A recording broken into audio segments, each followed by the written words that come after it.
Hello friends, स्वागत है आप सभी का बी द मास्टर में। मैं हूं जय और आज आप सबके साथ में एक और केस स्टडी शेयर करने वाला हूं। ठीक है, तो यहाँ मेरे पास जेब्रोनिक का एक 41 मदरबोर्ड है। ठीक है, ये बोर्ड हमारे पास एक क्लाइंट से आया था जिन्होंने हमें फ़र्स्ट टाइम कोई प्रोडक्ट रिपेयर करने के लिए दी है। तो इसमें सबसे पहले इशू ये था कि बिना पावर ऑन किए जो आईओ है वो बहुत ही ज़्यादा हीट हो रहा था। ठीक है, तो हमने सबसे पहले क्या किया कि एक नया आईओ ऑर्डर किया, ब्रांड न्यू, आप देख सकते हैं यहाँ पे। और इस आईओ को हमने बोर्ड के अंदर लगाया। ठीक है, आप देख सकते हैं इसकी कंडीशन। ठीक है, ये आईओ हमने बोर्ड के अंदर लगाया, लेकिन इशू ये था कि बोर्ड फिर भी डेड ही था। ठीक है, हमारे पावर बटन पे 3.3 वोल्ट हमें मिल रहे थे। हमारा एलडीओ से भी आउट हो रहा था हमारा वोल्टेज, लेकिन फिर भी बोर्ड कम्प्लीटली ऑन नहीं हो रहा था। और अगर हम बोर्ड को फोर्सफुली ऑन करें, ठीक है, हम एसएमपीएस का जो ग्रीन वायर है उसको ग्राउंड कर दे तो हम बोर्ड को फोर्सफुली ऑन कर सकते हैं। तो अगर हम बोर्ड को फोर्सफुली ऑन करें तो आईओ हल्का सा हीट हो रहा था। हालांकि हमने ब्रांड न्यू आईओ लगाया था, मैं आपको एक बार फिर से दिखा देता हूँ, देखिए। ठीक है, लेकिन फिर भी ये हीट हो रहा था।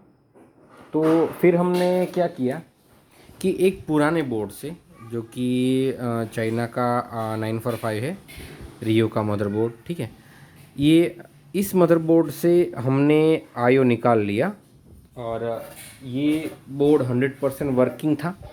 तो हम एक चीज़ श्योर थे कि हम जो आईओ लगा रहे हैं वो 100% वर्किंग है। ठीक है, और वैसे भी ये P4 वाला बोर्ड है, बिकता बहुत कम है, इसलिए इसमें से मैंने आईओ निकाल लिया। आईओ निकालने के बाद इसके अंदर लगाने से हमारा जो पावर ऑन का प्रॉब्लम था वो सॉल्व हो गया और आईओ अब हीट भी नहीं हो रहा था, लेकिन हमारा क्लॉक जनरेट नहीं हो रहा था। तो इस बोर्ड में हमें एक और चीज़ करनी पड़ी, हमें हमारा क्लॉक आईसी भी चेंज करना पड़ा, जो कि मैंने दूसरे एक स्क्रैप बोर्ड से निकाल के लगा दिया। ये दो चीज़ें करने के बाद हमारा बोर्ड पावर ऑन हो गया। और जो हमारा पोस्ट दी बुक कार्ड है, ठीक है, मैं आपको दोनों चीज़ें दिखा देता हूँ। ये वाला जो पोस्ट दी बुक कार्ड है, इसमें 0202 एरर शो कर रहा था, कभी कभार E0 एरर शो कर रहा था, अदरवाइज 02 एरर इसके अंदर शो कर रहा था। ठीक है, और अगर मैं बात करूँ हमारे रैम स्लॉट वाले PCI कार्ड की, मैं आपको निकाल के दिखाता हूँ और मैं आप सबको आज बताऊँगा कि मैं क्यों इसको रिकमेंड करता हूँ। ठीक है, तो इस पोस्ट कार्ड के अंदर कोई भी इंडिकेशन नहीं हो रहा था।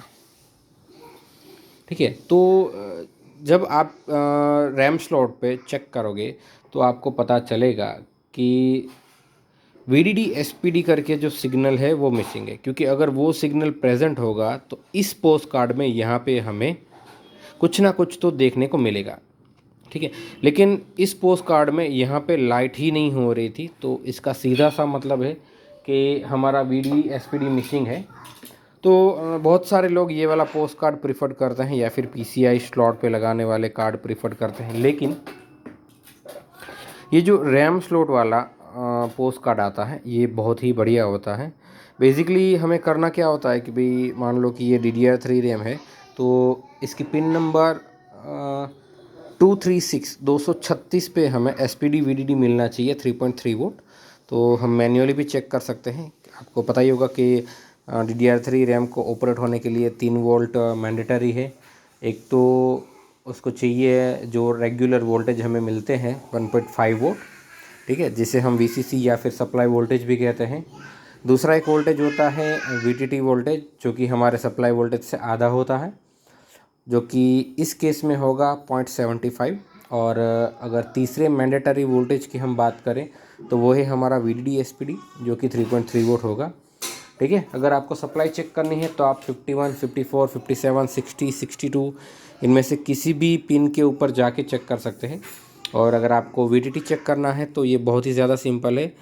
120 नंबर और 240 नंबर की पिन पे आप VTT चेक कर सकते हो। और अगर बात करें VDD SPD की अगर बात करें तो वो आप पिन नंबर 236 पे चेक कर सकते हैं।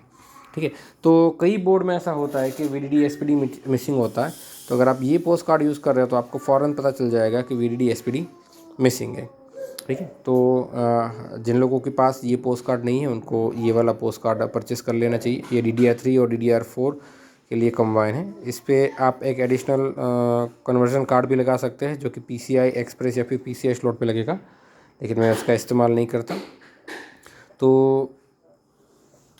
हमने क्या किया कि SMPS पे जहाँ पे हमें 3.3 वोल्ट मिलते हैं, आप देख सकते हैं यहाँ से मैंने VDD SPD के पॉइंट पे जंपर कर दिया।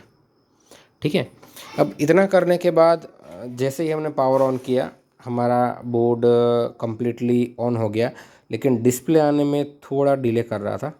और लास्ट में हमने बायोस रीसेट किया, उसके बाद से हर बार ये प्रॉपरली डिस्प्ले दे रहा है। तो यही था इस केस स्टडी में, और आशा करता हूँ कि इससे आपको कुछ सीखने को मिला होगा।